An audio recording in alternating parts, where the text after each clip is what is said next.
Bonjour à tous et bienvenue sur la chaîne Mister Data.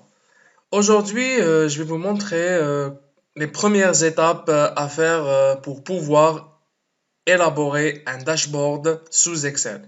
Donc, vous allez apprendre à créer des tableaux croisés dynamiques, à créer des graphiques, à créer des segments et ce sont en fait les principales étapes afin que vous puissiez commencer à faire votre propre tableau de bord sous Excel. Donc, sans plus tarder, je vous laisse découvrir la vidéo. Donc, comme vous pouvez le constater, notre table contient le champ date, le champ code transaction, le champ département, le champ dépenses et le champ type. Je voudrais donc créer des graphiques qui ont du sens en utilisant ma base de données. Donc, en premier lieu, je formate mes colonnes sous forme de table. Je mets OK. Voilà. Là, j'ai une table de données. Donc, je la renomme ici. On va dire BDD pour base de données. OK. Donc là, en premier lieu, je vais sélectionner ma table et je vais dans Insertion. Je mets tableau croisé dynamique. Ici, il me dit quelle plage devrais-je choisir pour créer mon tableau croisé dynamique. Puisque j'ai sélectionné ma table BDD, donc ici j'ai la table BDD. Là, je vais choisir une nouvelle feuille de calcul pour insérer mes tableaux croisés dynamiques. Je mets OK. Là, c'est la structure du tableau croisé dynamique. Ici, la table du TCD va être insérée et là, j'ai les champs de mon TCD. Donc, j'aimerais en premier lieu savoir les dépenses par date. Donc, je clique sur le champ date et automatiquement, il s'insère dans la box des lignes. Donc là, je vais cliquer sur le champ des dépenses et j'ai mon tableau croisé dynamique, une sorte d'une récap. Donc là, j'ai la somme des dépenses de l'année 2019, 2020, 2021 et 2022. Donc, si je peux, je pourrais développer par trimestre et en dessous de chaque trimestre par mois. Donc là, je n'ai pas besoin de développer. Donc pour le moment, je laisse comme ça. Après, je vais devoir créer un deuxième tableau croisé dynamique pour savoir, par exemple, les dépenses par département, les dépenses par type de transaction. Je pourrais choisir la même manière comme j'ai opéré en premier lieu, mais pour gagner du temps, je vais juste copier ce tableau-là et je vais le coller ici. Et là, c'est mon deuxième tableau croisé dynamique. Donc, qu'est-ce que je vais faire? Là, je vais supprimer le champ date, tout simplement. Je vais le défiltrer. Je défiltre les trimestres et les années. Et là, je fais glisser le champ département dans la box ligne. Et comme vous pouvez le constater ici, j'ai la somme des dépenses par département. Je ferai de même. Je crée un troisième tableau croisé dynamique que je colle ici. Et là, à la place des départements, je vais mettre type. Donc là, j'ai les dépenses par type. Nous allons maintenant transformer ces tableaux croisés dynamiques en graphique interactif.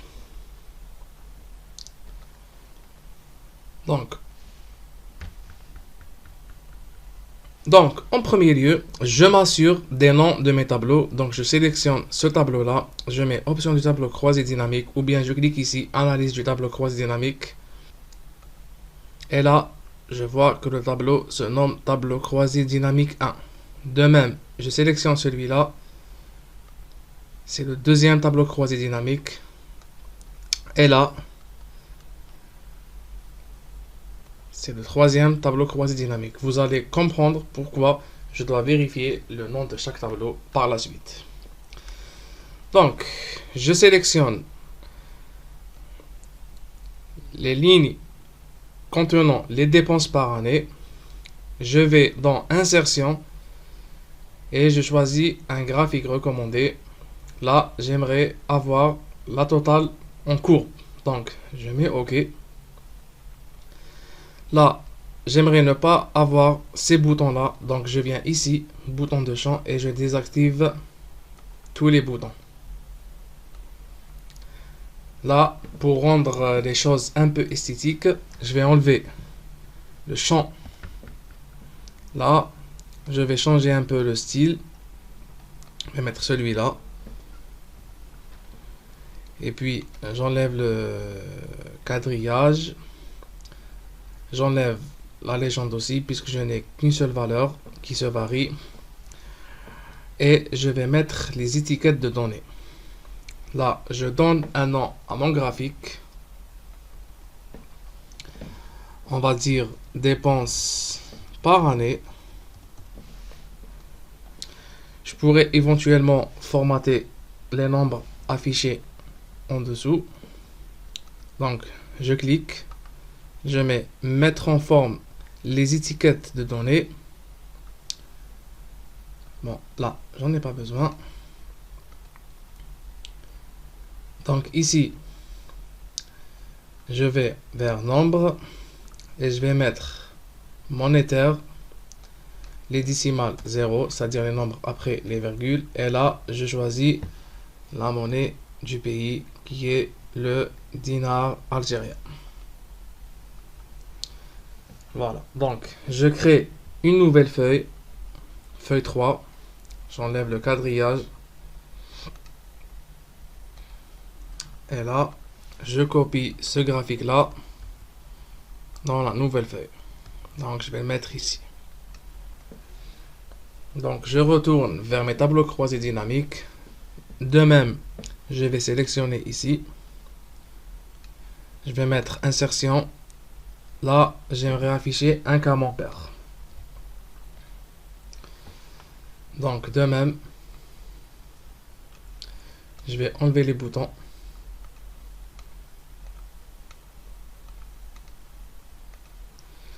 Donc, je change le type. Un type plus ou moins, on va dire, noir. Là, j'affiche mes étiquettes. Et bon, là, il est plus judicieux d'avoir des pourcentages du total. Parce que les dépenses en camembert, genre, on ne peut pas savoir la relativité entre les dépenses de chaque département. Donc, ce que je vais faire, je clique sur l'une d'elles. Et là, je vais vers option d'étiquette. Et là, à la place de valeur, je vais faire pourcentage. Donc, vous voyez bien ici que j'ai le pourcentage des dépenses par département. Et là, la lecture se fait de manière très simple et lisible. Donc, je change le titre. Je vais mettre répartition des dépenses par DEP, qui veut dire département.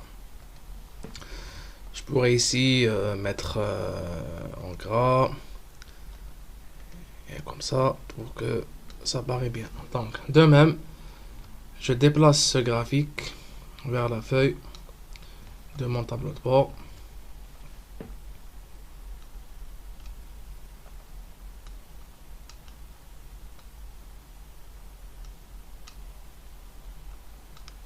Et je vais faire de même pour le troisième tableau croisé dynamique. Donc, je vais vers insertion et cette fois-ci, donc de même, je vais enlever les boutons. Je vais choisir la version foncée. J'enlève l'axe des X. J'enlève le quadrillage. J'enlève la légende puisque je n'ai qu'une seule valeur. Et là, je renomme. Je vais mettre les dépenses par type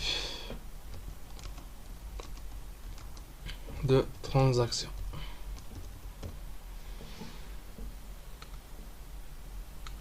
Donc, je vais mettre les étiquettes.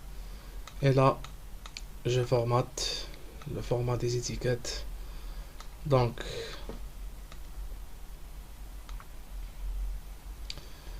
je vais laisser la valeur. Je vais les mettre à l'intérieur, au centre. Et là, pour le nombre, je vais mettre monétaire.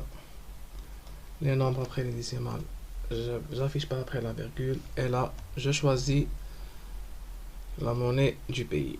Je peux aussi les mettre en gras. Et de même, je vais mettre ce graphique-là dans le troisième onglet.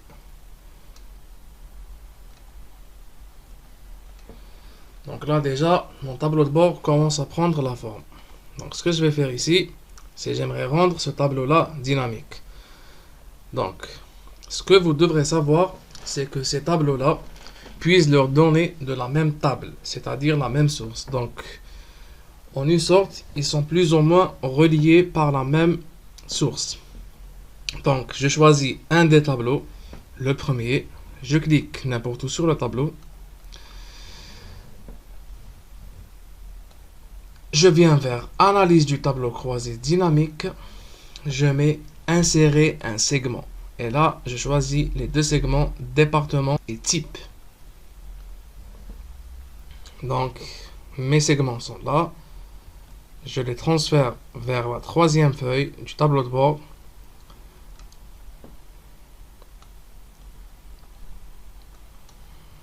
Je mets le segment type, par exemple, ici. Et là, pour les départements, je vais les mettre là. Après, c'est une question d'organisation. Vous organisez votre dashboard comme bon vous semble. Le plus important, c'est qu'il soit fonctionnel, lisible par tous les utilisateurs. Donc ici, je vais changer, je vais mettre 3 par colonne, par souci d'affichage. Je retourne vers la feuille des tableaux croisés dynamiques. Je fais insérer une chronologie. La chronologie, par défaut, prend les champs qui ont le format de la date. Donc là, je vais choisir la date. Je le prends vers la feuille du tableau de bord.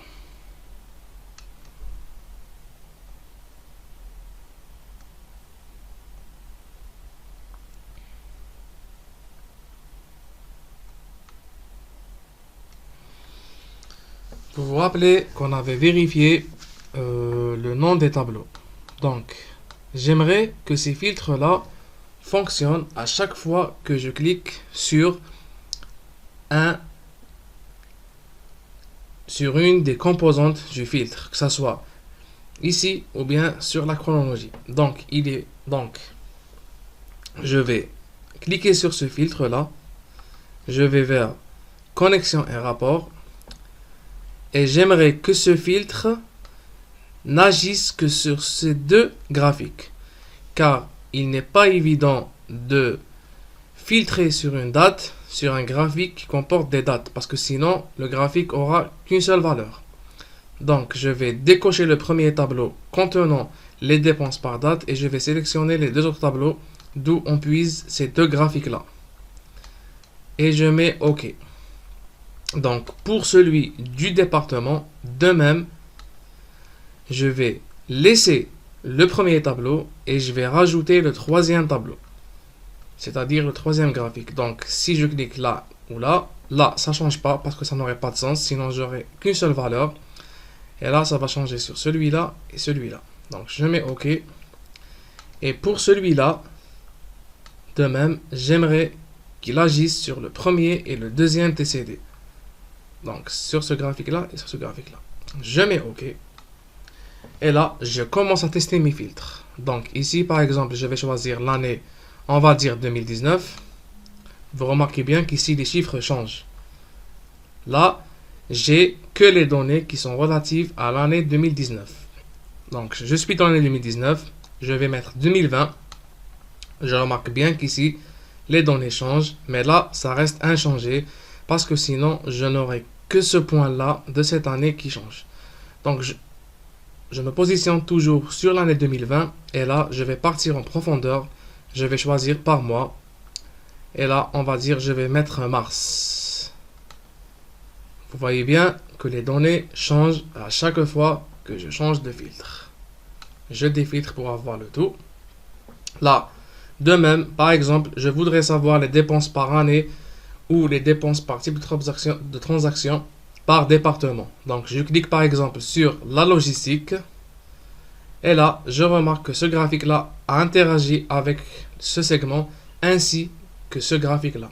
De même, je switch production, finance, direction générale. Je rappelle qu'il n'est pas nécessaire que celui-là bouge parce que sinon, si je filtre sur direction générale et ce segment-là marche sur celui-là, j'aurai qu'une seule valeur, celle de la direction générale qui représentera 100% du total.